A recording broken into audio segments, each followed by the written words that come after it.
Chubb joins us for this week's study tips, and we're talking about procrastination and time management, something I'm very familiar with as a student. It's hard to avoid, I think, but what are the best ways to tackle those two things, Aaron?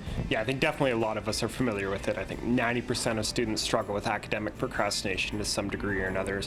For some, it's just a little bit here and there, and for some, it gets so bad that it results in incompletion or failure and those kind of things.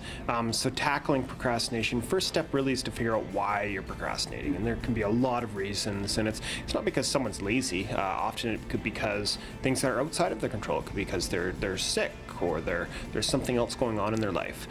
So for those situations, maybe counseling could be a good option, or going to your physician.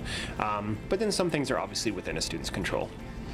So if it's something like developing good study habits, we certainly work with students on that and teaching them how to find a place that's conducive to their studying, big table, comfy seat, lots of lighting, fewer distractions, putting your phone on silent or turning it to airplane mode for the time that you want to study, reducing those distractions, and taking care of themselves so that hopefully they don't get to a point where they're too sick to study.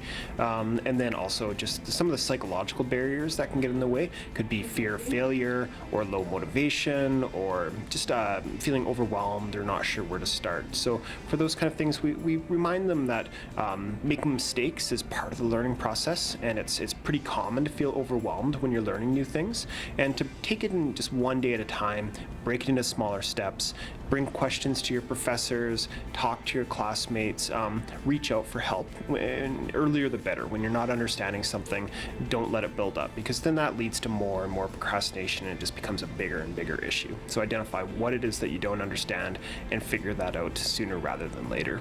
Yeah, I think you're right. Like you said, if you don't get something, then you'll just keep kind of putting it off. I totally agree with that. Snowballs. Yeah, exactly. And then all of a sudden it's finals. Like it just comes really quick. The semester goes by very quickly. And in regards to time management, is there maybe a schedule sort of system that you recommend for students to set up?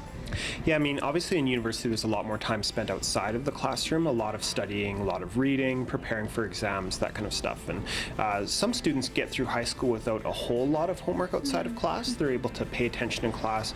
And then when those students reach university, they haven't developed a good study routine, and they often struggle in the first year or two. So I'd say get organized, get as organized as you can, find out when your classes are, when the exams are, get into a study routine.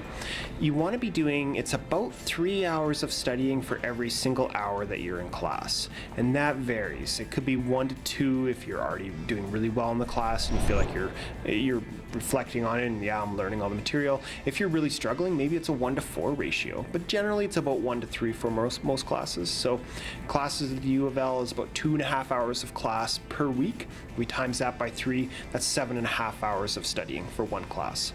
So 10 hours total for one class. If you're in 4 classes, that's a 40-hour work week.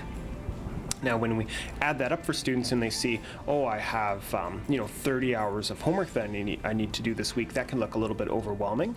But we remind them, 4 classes, that's about 4 hours of homework a day.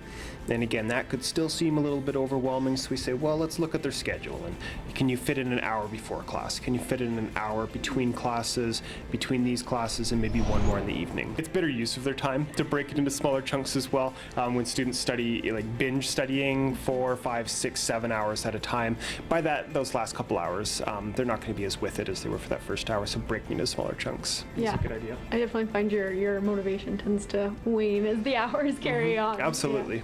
Yeah. Thank you so much, Aaron. You're welcome, Paul. We'll have more coming up on Go right after this.